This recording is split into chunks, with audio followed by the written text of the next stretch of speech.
a été sollicité par le gérontopôle de Toulouse à travers le professeur Yves Roland pour participer justement à cette étude qui visait à comparer l'impact d'une activité physique versus une activité socialisante sur des résidents en EHPAD atteints de troubles de la maladie d'Alzheimer. Cette question de recherche, qui est de comparer une activité physique et une activité sociale, quelque chose de, bien entendu, d'assez nouveau. Et ce que l'on observe, qui est un peu une surprise, c'est que dans un cas comme dans l'autre, on arrive à maintenir les performances physiques, les performances fonctionnelles de personnes âgées très diminuées, très fragiles, au sens où elles avaient des capacités de marche qui étaient tout de même déjà très restreintes.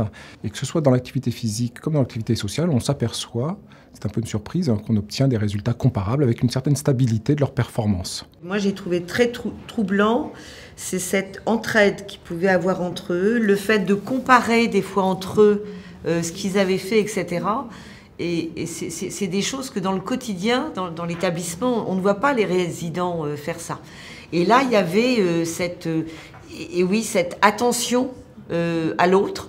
Et je trouve que ça avait vraiment développé des liens privilégiés. Maintenant, je pense que vraiment l'intérêt, c'est ça, c'est que c'était des petits groupes et homogènes. Et il y a eu quelques fois où il y a eu des soignants qui sont restés pour voir un peu ce qui s'y passait, parce que c'était une salle fermée, donc voilà. Et leur retour a été riche parce qu'ils ont changé de lunettes en fait.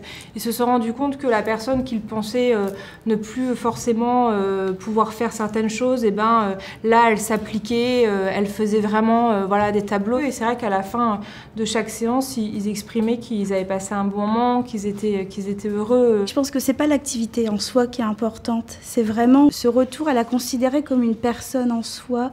Et c'est vraiment ce sentiment d'appartenance, d'importance aussi qui va leur permettre, je pense, de ne pas se dégrader. Je pense que effectivement c'est de la vie, c'est de l'émotion, c'est du bonheur. C'est apporter tout ce savoir-faire qui dépasse bien entendu celui du soin, où l'on veut améliorer des paramètres médicaux, somatiques. On est au-delà de ça. L'idée n'était pas de leur demander de se souvenir de quoi que ce soit, c'était à un moment donné, avec un crayon, ils pouvaient faire absolument ce qu'ils voulaient, pas forcément ce qui était attendu d'ailleurs. Et ça, je pense que ça a fabriqué de l'émotion et quelque part du bonheur, du plaisir, dont eux avaient pris la main.